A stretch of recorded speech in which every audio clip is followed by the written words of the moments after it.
بسم اللہ الرحمن الرحیم۔ جب زندگی کا ایک برس پورا ہو جائے انسان کا، ایک ایک کر کے زندگی کا پیمانہ بھرتا ہے، تو ہم سب کو یہ ضرور سوچنا چاہیے کہ اللہ جل شانہ نے یہ پورا سال جو گزر گیا، یہ در حقیقت ہماری مہلت میں اضافہ تھا۔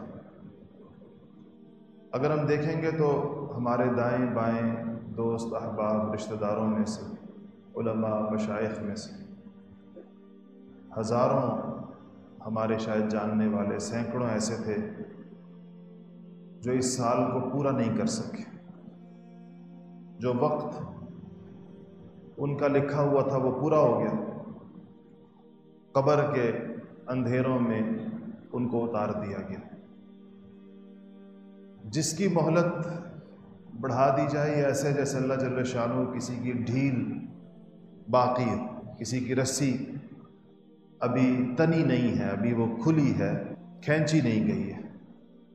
تو ہر ایسے مواقع پر رمضان کے بعد جب ایک رمضان آتا ہے، یا محرم کے بعد جب ایک دوسرا محرم آتا ہے، تو انسان کو بہت سنجیدگی کے ساتھ اپنے گزشتہ سالوں پر اور اپنی گزشتہ زندگی پر غور کرنا چاہیے، اور یہ سوچنا چاہیے کہ اس زندگی میں گناہوں اور نیکیوں کے پلڑوں کا توازن کیسا ہے۔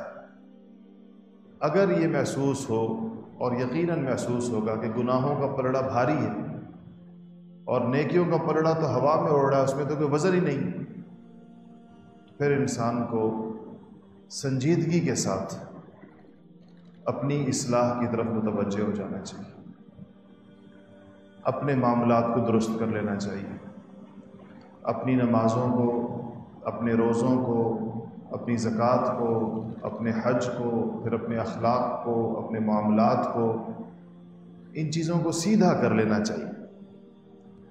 اس کے لیے اگر 3 چیزوں کا ہم اہتمام کریں تو انشاءاللہ اس بات کی امید ہے کہ اللہ تعالیٰ ہماری زندگیوں کے رخ کو بدل دیں گے۔ اس میں سے پہلی چیز نیک صحبت کا اہتمام۔ کسی نیک مجلس میں، نیک صحبت میں، علماء اور مشائخ کے پاس خالص اپنی اصلاح کی نیت سے اٹھنا بیٹھنا چاہیے، کچھ وقت گزارنا چاہیے، اس سے انسان پر اثر ہوتا ہے۔ دوسری چیز ذکر اللہ ہے، اللہ تعالیٰ کا نام لینا ہے۔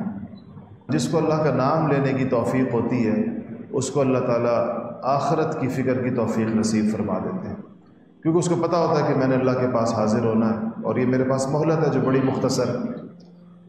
تیسری چیز جو ہے وہ یہ ہے کہ انسان کو کچھ نفس کا مجاہدہ کرنا پڑتا ہے، اپنی طبیعت، اپنی عادتوں کے خلاف کرنا پڑتا ہے۔ سونے کی عادت ایسی ہے کہ فجر کی نماز پر نہیں اٹھا جاتا، تو ظاہر بات ہے کہ اٹھنے کی ہمت کرنی پڑے گی۔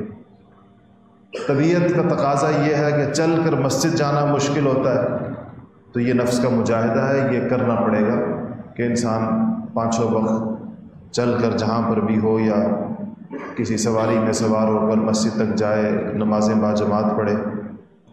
تو اس لیے کچھ نہ کچھ اپنی طبیعت میں انسان کو مجاہدے کا جو پہلو ہے وہ ضرور ڈالنا چاہیے۔